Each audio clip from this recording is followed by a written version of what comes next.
ইরানের ইসরায়েলে হামলাকে কেন্দ্র করে আবারও সরগরম বিশ্ব রাজনীতি। গত 13 শনিবার তেল আবিব, পশ্চিম জেরুজালেম সহ ইসরায়েল জুড়ে বিস্ফোরণের শব্দ শোনা গেছে। দেশটির 720টিরও বেশি স্থানে বিমান হামলাজনিত সতর্কতা সংকেত বাজতে শোনা গেছে। ইসরায়েলি বাহিনীও ইরানি ক্ষেপণাস্ত্রগুলো ভূপাতিত করার চেষ্টা করেছে। ইসরায়েলি সেনাবাহিনী জানায়, ইরান ইসরায়েলকে লক্ষ্য করে প্রায় 2 শতাধিক কিলার ড্রোন, ব্যালিস্টিক ক্ষেপণাস্ত্র এবং ক্রুজ ক্ষেপণাস্ত্র ছুড়েছিল। এর মধ্যে বেশিরভাগ ক্ষেপণাস্ত্রগুলোই যুক্তরাষ্ট্র ও ব্রিটিশ বাহিনীর সহযোগিতায় সীমান্তের বাইরে থাকতেই প্রতিহত করা হয়েছে।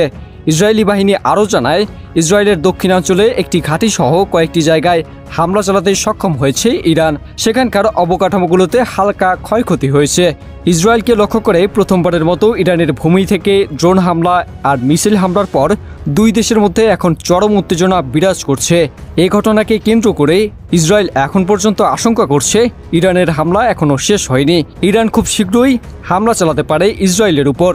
গ্লোবাল ফায়ার পাওয়ারের পরিসংখ্যান অনুযায়ী ইরান সামরিক সক্ষমতার দিক থেকে ইসরায়েলের তুলনায় 3 ধাপ এগিয়ে আছে। তবে দুটি দেশই বিশ্বের সামরিক শক্তিধর দেশের শীর্ষ 20টি দেশের মধ্যে অবস্থান করছে। সামরিক সক্ষমতায় শীর্ষ দেশগুলোর মধ্যে র্যাঙ্কিংয়ে ইরানের অবস্থান 14তম আর ইসরায়েলের অবস্থান 17তম। প্রতিরক্ষা খাতে ইরান ও ইসরায়েল দুই দেশই প্রচুর অর্থ ব্যয় করে থাকে। তবে বাৎসরিক সামরিক বাজেটে ইরানের তুলনায় ইসরায়েলের ব্যয় দ্বিগুণেরও বেশি। ইরানের নিয়মিত সেনা আছে 11,80,000, যেখানে ইসরায়েলের আছে 6,70,000। এর মধ্যে ইরানের রিজার্ভ সৈন্য সংখ্যা প্রায় 3.5 লাখ আর ইসরায়েলের রিজার্ভ সৈন্য আছে 4,65,000। ইসরায়েলের এদিক থেকে স্যাফল প্রোপেলেট আর্টিলারি সংখ্যা 650টি এবং MLRS বা রকেট আর্টিলারির সংখ্যা 150টি। সুইডেন ভিত্তিক গবেষণা সংস্থা স্টকহোম ইন্টারন্যাশনাল পিস রিসার্চ ইনস্টিটিউটের সর্বশেষ তথ্য অনুযায়ী গত বছরের শুরুতে 9টি দেশের কাছে প্রায় 12,512টি পারমাণবিক অস্ত্র রয়েছে। সেগুলোর মধ্যে যুক্তরাষ্ট্র, রাশিয়া, যুক্তরাজ্য, ফ্রান্স, চীন, ভারত, পাকিস্তান, উত্তর কোরিয়া এবং ইসরায়েল।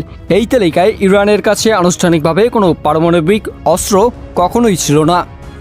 ইরান ইসরায়েলের মধ্যকার উত্তেজনা বাড়তে পারে আরও কয়েক গুণ। বিশ্লেষকরা আশঙ্কা করছেন, আঞ্চলিকভাবে বড় পরিসরে যুদ্ধে যুক্তরাষ্ট্র ও উপসাগরীয় দেশগুলোর জড়িয়ে পড়ার সংখ্যা দেখা গিয়েছে। আর এমন কোনো পরিস্থিতি এড়াতে এই মুহূর্তে দিনভর কাজ করে যাচ্ছে বিশ্বের বিভিন্ন দেশের সরকার।